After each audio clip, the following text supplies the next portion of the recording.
public short views. Whoa, shorts. Fun.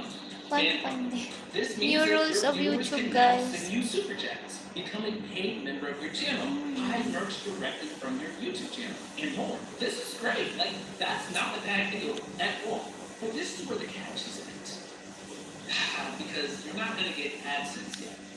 To get ad revenue, you still have to meet the same requirements as before. So in short, starting today. So there is a new rule for YouTube, but the previous requirements are still effective for Google AdSense. Oh, maybe I can discuss that to some of you who are interested to grow your channel as well, right?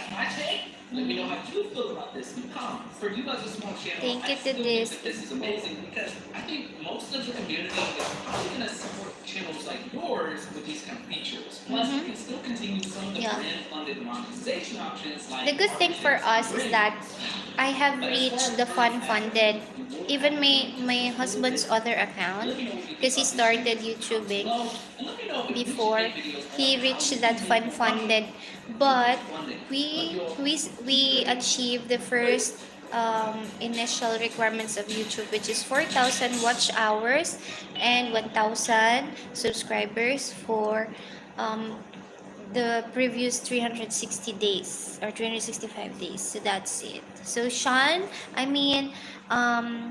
Taiga White, if you're still there, so you can also look at that achievements or unlocking those achievements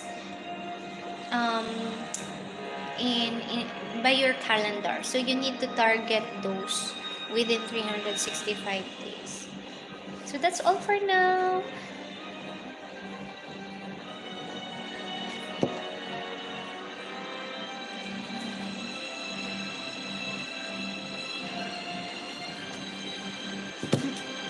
Sorry.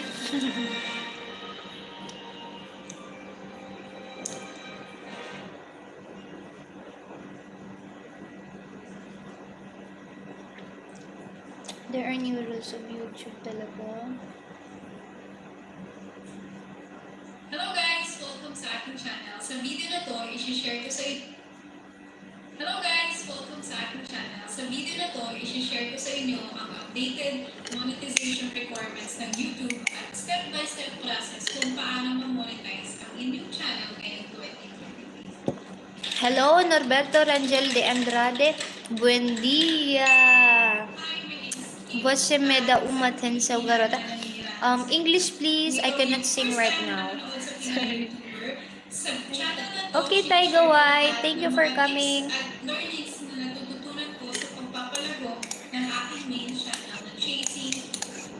Kung gusto nyo i-follow ang aking adventure sa YouTube, subscribe to my main channel, guys, Chasing Kimberly, and leave me a comment there.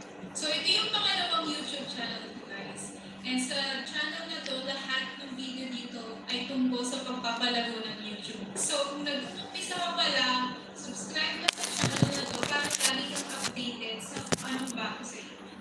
So sa video na to, pag-uusapan natin kung ano ba ang step-by-step process kung paano ma-monetize ang iyong YouTube channel ngayong 2023 at anong mga requirements na kailangan mo bago ka ma-monetize. So lahat ng yan, pag-uusapan natin sa video na to. At kung may tanong kayo in the end, leave a comment below at try kong sagutin lahat yan after this video. So first things first, pag-usapan muna natin ano ba yung mga kailangan requirements para ma-monetize ang iyong YouTube channel ngayong 2023. Unang-una, dapat meron ka ng 1,000 subscribers. Walang deadline kung kailan mo na-achieve yung 1,000 subscribers na yan. Halimbawa, after 2 years mo lang na-achieve yung 1,000, okay lang yan, counted. Hindi. Kailangan within 1 year. May mali si ate. She's wrong. She has something wrong in her explanations. Ikaw mismo, Justin Daniel. Hi! Justin Daniel. 4,000 watch hours sa YouTube channel ko. Itong requirement na to, guys, ay time-bound. Ibig sabihin, kung ano lang yung naging watch hours within